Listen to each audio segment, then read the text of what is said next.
So I grew up in Southern California, Newport Beach, and I was, in the upper middle class, I guess. Although at that time, that didn't seem to be, this is in the early 70s and mid 70s, that didn't seem to be part of what I knew that I was in. And Harold's Mansion is way beyond where I was at, but nonetheless, it's kind of signifies wealth and some of the things that go with it. When I was 16 years old, I threatened to run away, and in fact, I was ready. I had the backpack, I had all the tools. I was going to go live in the woods. Jeremiah Johnson was my hero, and I had read books about living in the woods and being out on the land. And I was 16. I didn't know anything, but that was the plan. And so I think there's a part of this movie that I definitely can relate to as kind of the parent, Harold's mom, who, she's got her own agenda. And, my folks were divorced when I was 8. So I was living with my dad and not my mom. But, through the mid-70s and certainly, say, 76, 77, my dad was kind of in the disco scene. So there were a lot of times when I was, left home to my own devices. And I got in, a ridiculous amount of trouble when I was younger. And I think that part of that was just my normal rebellious behavior. But part of that was trying to get the attention, I think, probably of my dad or my mom, and I think that all children do this thing. When I saw Harold and Maude for the first time, and I instantly got that feeling from Harold, and I think that that wanting attention is a super important part of growing up, and maybe all of our lives later on. And I think the scene here where, mom's going swimming is just, she's so in her own world, and Harold is just classic, ploys to gain her attention. But here in this swimming scene, it's just beautiful too. The cinematography in it, although it's not a brand new movie, it's still just absolutely beautiful cinematography in the way that she's swimming towards us, and Harold, and then we see Harold in the pool, and then going to the underwater shot is just unbelievably wonderful.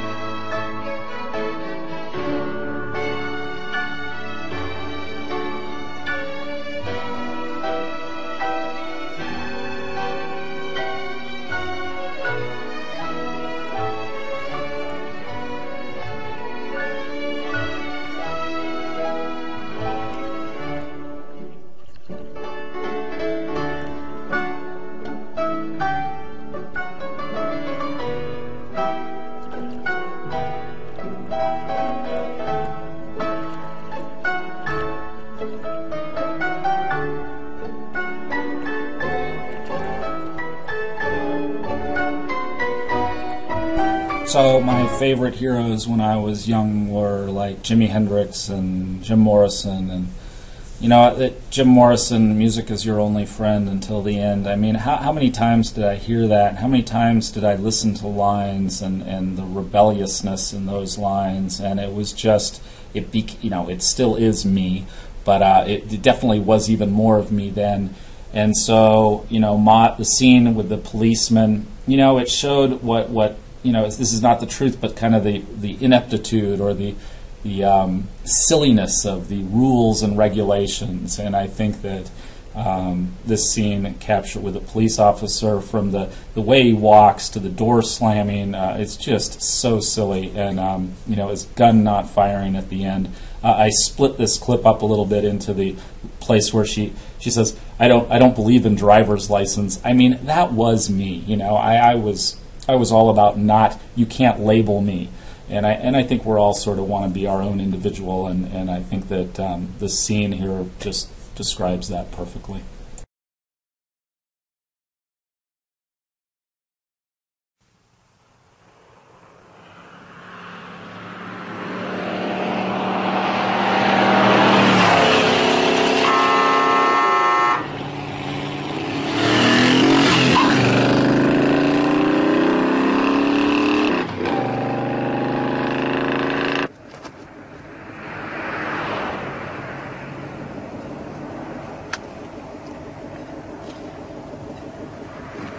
License, lady? I don't have one. I don't believe in them.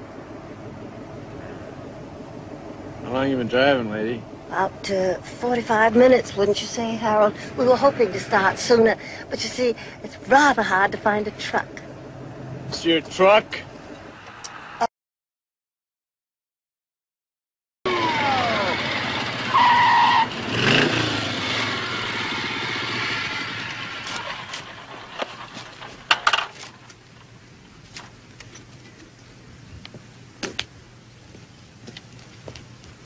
All right, out, lady. Come on. Hello. Haven't we met before? None of that, lady. Come on out. Oh, well, it must have been your brother. Harold is a family resemblance. All right, buddy, get out of the car. Come on, just stand over there, lady. Just stand over there. Come on, get out, Buster. You're in a lot of trouble, lady. I got you down here for several offenses, including possession of a stolen vehicle, resisting arrest, and possession of a stolen tree. Where's the tree? Oh, we planted it. You planted it. Is this your shovel? No. Possession of a stolen shovel. Don't get officious. You're not yourself when you're officious. That is the curse of a government job.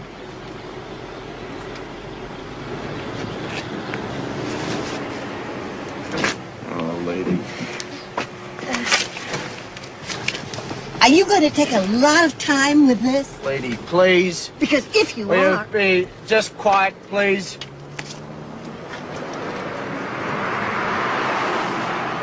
Grab the shovel.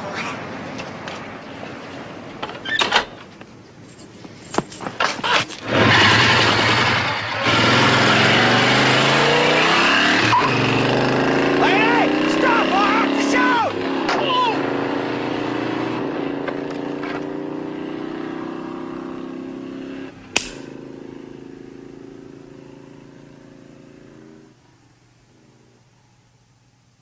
So Maud says she would be like she would like to be a sunflower, and Harold, looks out onto this field of daisies and says he feels like one of those daisies, and they're just all the same, and they're all kind of lost, and I think that the relationship between the Harold's wanting to be unique and knowing that he is unique and wanting to be special.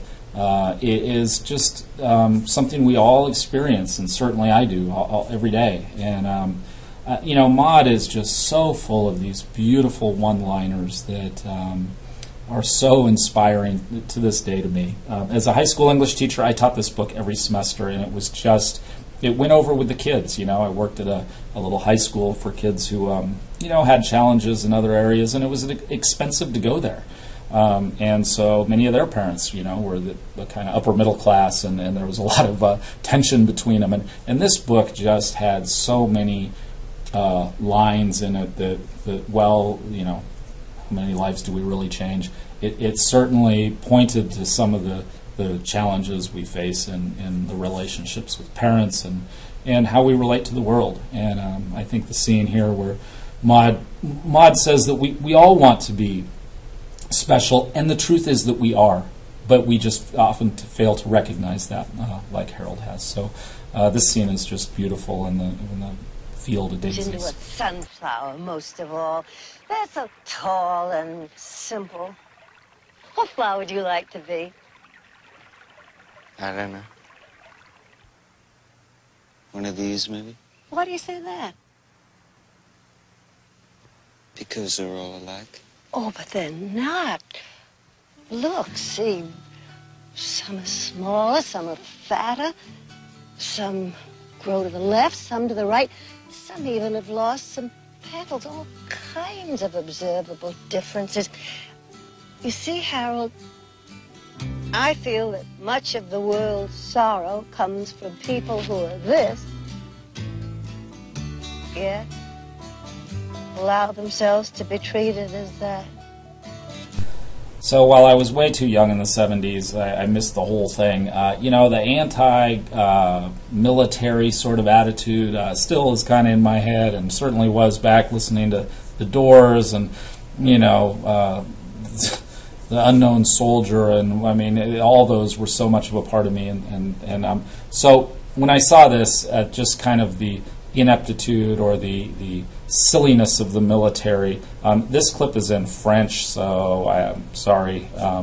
But if you remember this scene, you know, they're going to, Harold takes them out on a field trip basically, and it's to like this you know, military mental institution for former soldiers who have had difficult things happen to them. So again, I think that Colin Higgins is really just showing in this scene this kind of the absurdity of the military machine. And this probably should have gone back in this movie, back in the part where the policeman was, but I'm going to put it here because it's a great clip. È grazie alla seconda guerra mondiale che abbiamo la penna a sfera. In tempo di guerra l'indice nazionale dei suicidi diminuisce. Ah, sul serio? Insomma, perché abbiamo dovuto mandare con i tedeschi? So Glaucus, the ice sculptor, I mean, this guy's job to create temporary pieces of art that just dwindle away, you know, because of the sun or the warmth. This is what we all do, you know. We all make these beautiful things that pass away in time. And what his issue is that he keeps falling asleep before he can finish it. And, you know, what, I mean, isn't that all of us? Don't we all just kind of like not quite finish the big vision that we have? And what a great way to explain this in the movie with an ice sculptor. I just think it's so beautiful. And, so there's not a lot of Glaucus in the movie. In the book you see a little more of him. But anyway, here's the scene with Glaucus.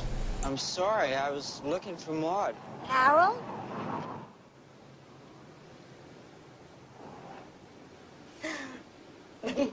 Maud. So in this scene, this is what art is. You have to touch art, you have to get into art, it's a tactile experience, it's an emotional experience. It's just like ds106, and this is just a fantastic scene about what art is.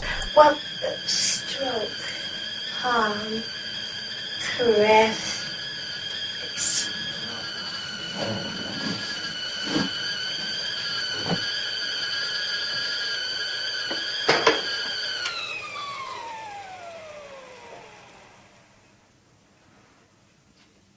And of course, there's more going on here than just what is art.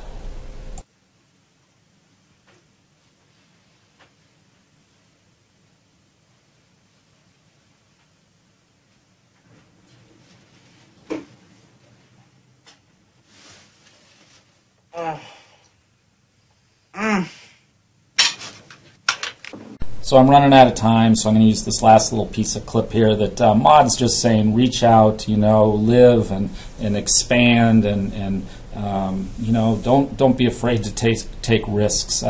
She is so full of life, and I just love the whole movie. This has been great.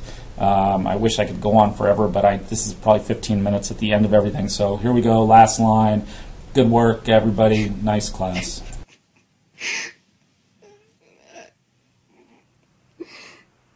Decided then that I enjoyed being dead. I understand. A lot of people enjoy being dead, but they're not dead, really. They're just backing away from life.